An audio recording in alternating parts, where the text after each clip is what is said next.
Maintenant, on va passer au deuxième sujet. Ok?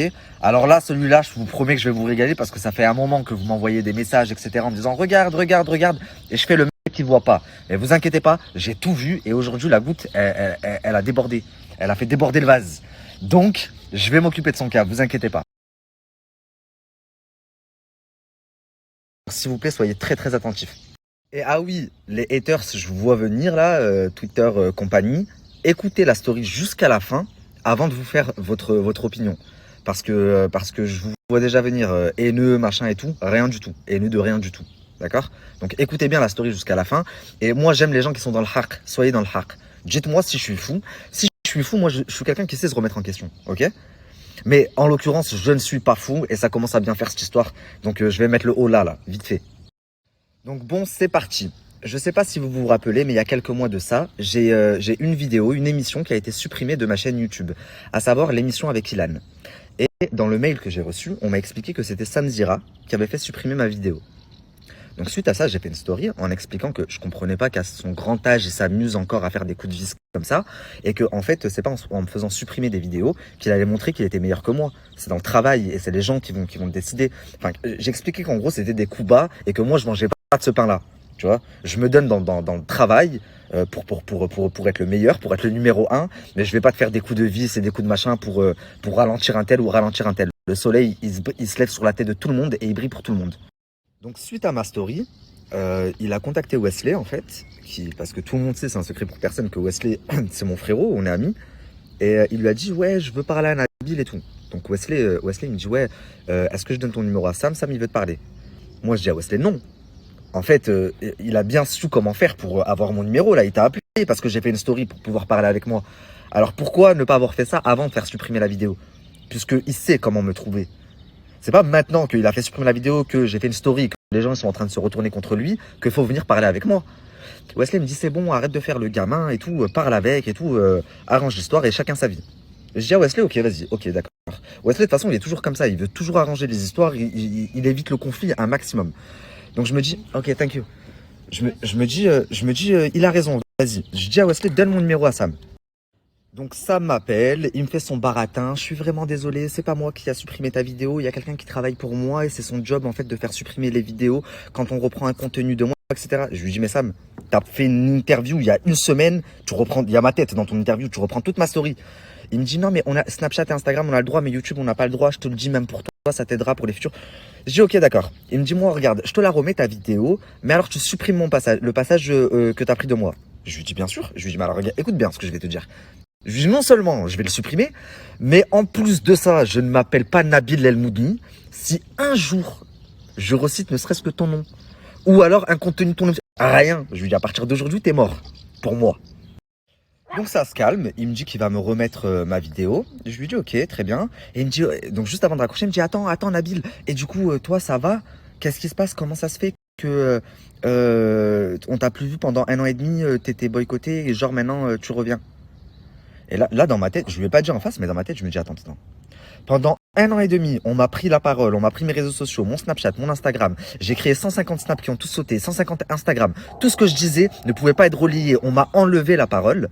Et toi qui avais une émission, tu aurais pu me faire venir à ce moment-là pour savoir qu'est-ce qui se passait. Et c'est maintenant que je reviens et que plus personne ne me met de bâton dans les roues et que tu sais que je suis en train de... Je suis pas en train d'arriver à petits pas, je suis en train de faire des pas de géant. C'est maintenant que tu me demandes si ça va et qu'est-ce qui s'est passé pour moi?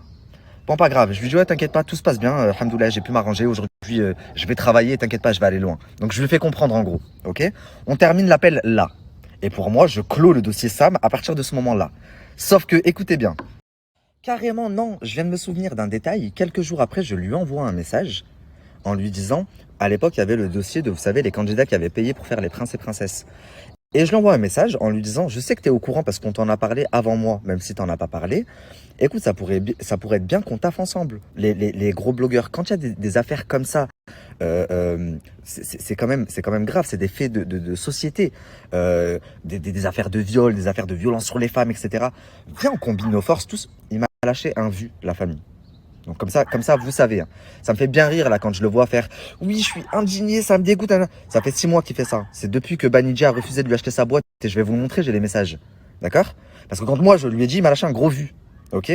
Lui, ce qui l'intéresse, c'est pas de faire le mec du peuple. C'est qu'il a compris que ça marchait. Parce que pour certaines personnes, ça a lancé leur carrière, comme moi, j'en suis l'exemple. Donc aujourd'hui, il se met à le faire. Mais ce que tu n'as pas dit aux gens, c'est qu'il y a 6 mois de ça, tu voulais te faire racheter par Banijé. Banijé qui a également racheté Shona Evans et qui produit les Marseillais, etc. Tu as même eu un rendez-vous pour ça. Ensuite, quand ils ont vu que ça les intéressait pas du tout, que ta boîte de production, elle était éclatée, là, tu t'es mis à retourner ta veste, à commencer à parler des candidats, etc., etc. Oui ou non? Bref, c'est pas le sujet, c'est pas là où je voulais en venir. Parce que ça, en vrai, ça me regarde pas et j'en aurais pas parlé si tu tournais pas autant autour de mes couilles là. Maintenant, je vais vous raconter. Ça fait plusieurs mois que j'ai des gens qui m'appellent. Bon, ça a commencé il y a quelques mois. J'ai des blogueurs qui contactent ma femme, qui me contactent et tout, et qui me disent ouais, Nabil, on a été contacté par Sam, par les chroniqueuses de Sam. Franchement, il parle pas trop bien de toi. Voilà comment il parle de toi, de ton émission. Je cala pas. Je garde dans un coin de ma tête, mais je cala pas parce que je me dis quoi? C'est pas du en face. Venez me le dire en face, ça. Ce que vous dites derrière mon dos. Mais je me dis, c'est pas grave. Je dis, c'est petit, regarde. Je dis, pour que je sache, jamais ils viendront me le dire en face. Qui continue à parler aux petits blogueurs comme ça, aux gens du milieu, ça revient à mes oreilles. Ils sont juste en train de montrer. Parce que moi, quand les gens viennent me parler de lui, je dis que du bien de son émission. Donc, il est juste en train de montrer que c'est quelqu'un de mauvais au final. Combien de personnes sont venues me voir en me disant, oui, t'as vu, Aja, machin, nanani, nanana. Je dis que du bien de l'émission. Et après, ils me disent, bah, franchement, Nabil, je suis choqué parce que voilà ce qu'il a dit. Voilà ce que Jinda a dit, voilà ce que Intel a dit. Ouais, moi je cite vos noms. Je sais pas faire de demi-mesure et faire de subliminaux comme vous. D'ailleurs, Jinda, ma première fan qui me suivait à l'époque et qui suivait même les comptes à ma femme, dès que je sautais, elle se réabonnait. Je vois que tu t'es très très bien inspiré. Ensuite, donc ça je vous dis, je calcule pas. Ensuite, ils ont commencé à démarcher des chroniqueurs à moi. Comme si moi, là, j'allais appeler Sabrina parce qu'ils sont en embrouille, ou j'allais appeler Anissa, que j'aime beaucoup. J'aime beaucoup la personnalité d'Anissa, ce qu'elle dégage, ses valeurs et tout. Et que j'allais tout faire pour les débaucher. Non, ça se fait pas, les gars. Chacun son équipe, chacun sa vie. Et il y a une chose que vous devez savoir aussi, même si j'ai pas réagi avant parce que je connais la valeur de mes chroniqueurs, même pour tout l'or du monde, aucun de mes chroniqueurs ne me quittera pour venir chez toi. C'est pas possible. D'ailleurs, il y a une chose qu'il faut que tu saches, c'est pas une question d'argent chez moi. C'est pas une question d'argent. On est une team, une vraie team. Mes chroniqueuses et mes chroniqueurs, ils viennent me répéter certaines choses. Je me dis, allez, c'est pas grave. Calcule pas, Nabil. Ensuite, je vois que dans beaucoup d'émissions, on m'envoie des messages où il dit, on est la seule émission de divertissement. On est la seule. Frérot, tes 10 dernières émissions, tu parles de soit de moi, soit d'une de mes chroniqueuses. Tu regardes toutes mes émissions, tu dois être mon premier fan. Arrête de dire, on est la seule émission. Tu sais que c'est pas vrai. La seule différence entre mon émission et la tienne, c'est que moi, je n'achète pas de vues, que moi, je tourne dans un plateau, je tourne pas dans un placard, et que contrairement à ce que tu as dit, non, je ne suis guidé par personne. Mon plateau, je le paye, j'ai juste plus de moyens que toi. Par contre, oui, je m'entends très bien avec Wesley, mais je m'entends aussi très bien avec Magali. Il n'y a personne qui me téléguide, ok? Donc quand tu dis, on est la seule émission de divertissement qui peut tout, non, c'est pas vrai. Tu ne peux pas tout dire. La preuve, tu as certains dossiers et tu n'en parles pas. Pourquoi? Parce que tu fais pas ça pour le peuple. Tu fais ça parce que tu vois le vent tourner et que tu sais qu'aujourd'hui, plus personne ne te calcule, aucune production, aucune agence, plus aucun candidat, à part ceux qui ne font plus de télé. Et tu sais que c'est avec moi qu'ils bossent, ces gens-là. Donc, il faut que tu trouves quelque chose. Même ça, la famille, les petits pics là dans son émission, en temps normal, je cala pas. Je vous en aurais jamais parlé. C'est parce qu'aujourd'hui, on m'a encore envoyé un bout de son émission et je me suis dit, là, c'est trop. Donc, les petits pics dans son émission, allez, ça passe, je m'en tape. Je me dis, avec le temps, il va bien voir que lui et moi, il n'y a pas photo. Je crée l'actualité, il la commente. Donc à partir de là, comment est-ce que tu peux te sentir en concurrence? Je m'arrange au moins une fois par mois pour être en TT. D'accord? C'est comme ça que j'ai fait ma renommée et que en 3 ans, même si on m'a enlevé mes réseaux, ma team elle est toujours là. C'est parce qu'une fois par mois, je m'arrange pour être en TT. Je crée l'actualité, tu la commentes. Il n'y a pas de débat. Il n'y a même pas de concurrence. Comment est-ce que tu peux me voir comme un concurrent sérieux? Tu te mets bien là. Donc attendez, avant d'aller plus loin, je recontextualise. Il parle de l'émission à des gens dans le milieu. Ouais, c'est le bled, c'est le souk, son émission, je sais pas quoi. Plaque, je laisse. Je me dis, il verra bien avec le temps que mon émission, elle a bien plus de potentiel et elle intéresse bien plus de monde que la sienne. Ensuite, il débauche mes chroniqueurs, machin et tout. Je me dis, bon, allez, vas-y, c'est pas grave, c'est le jeu, c'est normal. Il n'y a pas de problème. Ensuite, il parle dans son émission en essayant de me rabaisser constamment. Oui, on est la seule émission. Je me dis, c'est pas grave, plaque. Par contre, quand tu dis dans ton émission, tu reprends mes sujets en disant, c'est ton métier, tu commentes l'actualité. Donc c'est normal que tu parles souvent, autant souvent de moi ou de mes chroniqueurs, puisqu'on est souvent dans l'actualité. Chose qui n'est pas votre cas. Donc ça, c'est une chose. Il n'y a pas de problème que tu reprennes mes sujets.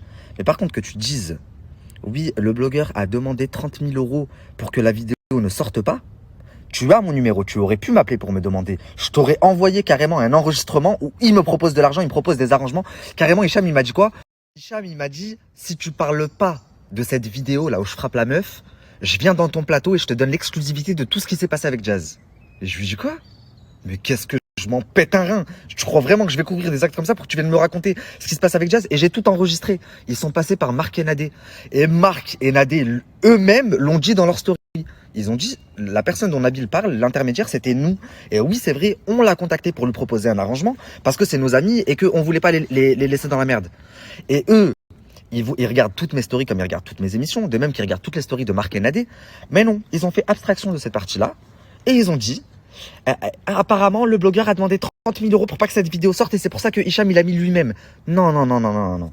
Hicham, il a mis lui-même parce qu'il a vu que son arrangement ne m'intéressait pas et que j'ai refusé tous les arrangements qu'ils m'ont proposés. Donc, il a sorti avant que je la sorte, en effet.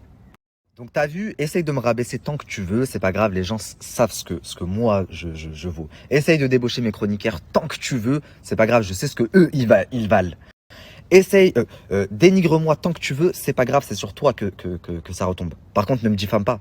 Ne me diffame pas parce que moi, je suis pas toi, je vais pas te faire de sous-entendu.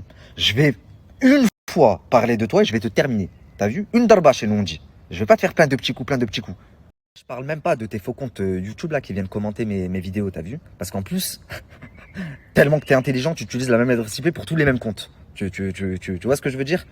Donc, regarde, fais tes émissions, reste à ta place tranquille. Et t'as vu, toi, ton émission, c'est toute ta vie. Tu fais 15 émissions par semaine. Nous, pour nous, c'est du divertissement, c'est pas du taf. On a une vie professionnelle et familiale très, très, très remplie, tous autant qu'on est autour de la table. Donc, quand on se retrouve, c'est en fonction de l'emploi du temps de chacun, parce qu'on a tous des tournages, etc., etc. Enfin, on est tous vraiment très, très pris par notre emploi du temps. Contrairement à vous, l'émission, c'est toute votre vie. S'il n'y a plus l'émission, vous faites plus rien, quoi. Donc voilà. Et comme ça me permet aussi de répondre aux gens qui me disent oui, pour la régularité, essaye d'être plus récurrent, regardez ça. Non, mais en fait, lui, il a que ça à faire de sa vie. Je pouvais pas vous le dire avant, je me disais vas-y, plaque. Lui, il a que ça à faire. Donc c'est normal qu'il fasse 15 émissions par semaine. Mais les gars, est-ce que vous avez bien vu ma vie? Est-ce que vous voyez tout ce que j'entreprends? Et encore, là, vous ne savez pas un dixième de ce que j'entreprends vraiment. Vous savez, la famille, je vais finir là-dessus. Je vous invite à aller regarder une vidéo qui va sortir demain sur ma chaîne YouTube. Et c'est une vidéo des off. Mon staff, mon équipe, parce que vous voyez les tournages Nabilflix, mais vous voyez pas ce qui se passe derrière. Et Noémie, elle a eu la très très bonne idée de faire venir des caméramans pour filmer ça. Donc demain, ça sort sur ma chaîne YouTube et vous allez comprendre la différence, ce qui nous sépare plutôt. Et tu sais, moi, mes chroniqueuses, elles n'ont pas de contrat de confidentialité. Si demain elles veulent partir, elles partent quand elles veulent. Et si demain elles veulent parler, elles peuvent parler aussi. Tu vois, parce que je suis tellement serein et droit dans mes baskets que je n'ai rien à me reprocher. Par contre, je ne sais pas si tu peux en dire autant. Ah oui, j'ai oublié quelque chose parce que je sais que c'est là-dessus qu'on va m'attaquer. Attention, moi, j'ai pas la prétention de dire que mon émission, c'est la meilleure ou que c'est la seule émission. Non, non, son émission, elle est bien présente. Et d'ailleurs, je vais aller encore plus loin que ça. Il est bien meilleur que moi sur les montages de ses vidéos. Il n'est pas meilleur dans le contenu, loin, loin, loin de là, mais il est bien meilleur dans les montages. Pas parce que je n'ai pas les moyens de prendre des monteurs professionnels. Moi, si je veux, les monteurs qui font les plus grosses télé-réalités de France, c'est eux qui me font mes montages. Mais je n'en ai pas l'envie. Est-ce que vous savez pourquoi? Parce que ça voudrait dire que c'est eux qui contrôlent ce qu'on met et ce qu'on met pas. Or, sur une émission, vous voyez 1 heure, mais il y a 4 heures de tournage. Et c'est important pour moi de tout avoir entre mes mains. Moi, je décide qu'est-ce que je mets, qu'est-ce que je mets pas. S'il y a des fautes d'orthographe, c'est pas grave. Tout le monde le sait, je fais des fautes d'orthographe, c'est comme ça, j'apprends avec le temps. Si les montages sont pas carrés, c'est pas grave, j'apprends. D'ici 6 mois, je maîtriserai parfaitement l'application. Mais par contre, tout ça, c'est des choses qui peuvent s'améliorer. Par contre, le contenu de ton émission, tu vas pas pouvoir l'améliorer. Les candidats, ils veulent plus venir, T'as beau faire ce que tu veux, tape-toi la tête contre le mur, c'est comme ça. Même si tu t'inspires beaucoup de ce que je fais, frérot, comme je t'ai dit quand on s'est eu au téléphone il y a quelques temps, il y a que sur la durée qu'on verra qui est le meilleur. Tu vois ce que je veux dire? Et attention, je ne t'ai jamais mis de bâton dans les roues. Si moi je commence à faire ce que toi tu fais, à te mettre des bâtons dans les roues, tu ne vas plus t'en sortir. Au sérieux les gars, dans une de ces dernières vidéos, là, celle qu'on m'a envoyée tout à l'heure, il y a un passage. Oh, première partie, Maïsan, oui, le Maïsan Show, je sais pas quoi. Deuxième partie, Nabil Varrecos. Troisième partie, la vidéo des gars, même s'ils essayent de pas trop me citer. Votre émission, c'est moi, les gars. Si je suis pas là, vous avez pas d'émission, on dirait. Oh, réveillez-vous un petit peu. Même si, allez, vas-y. Oh, les gars, il y en a beaucoup qui vont me dire, mais Nabil, je crois que tu te montes la tête. Je ne me monte pas la tête. Je sais ce que je dis. C'est comme quand vous les voyez H24 dénigrer Sarah Frézou, H24 dénigrer Jazz. C'est parce que c'est des gens qui me donnent de la force à moi et qui ne leur donnent pas de force à eux. Vous comprenez? Si demain, ils vont là-bas chez eux, vous allez voir s'ils vont encore parler d'eux comme ça.